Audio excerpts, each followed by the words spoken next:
How to create multiple choice quiz in Moodle.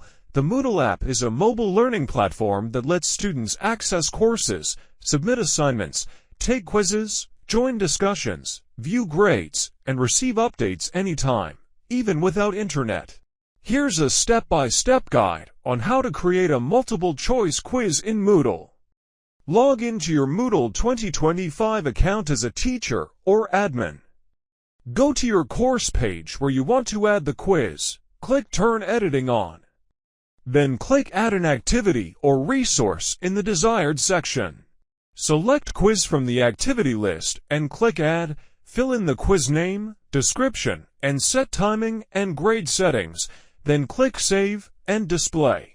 Now click Edit Quiz. Then click Add a new question. Choose Multiple Choice and click Add. Enter the question text, choices, and mark the correct answer. Click Save Changes. Repeat to add more questions. Thanks for watching.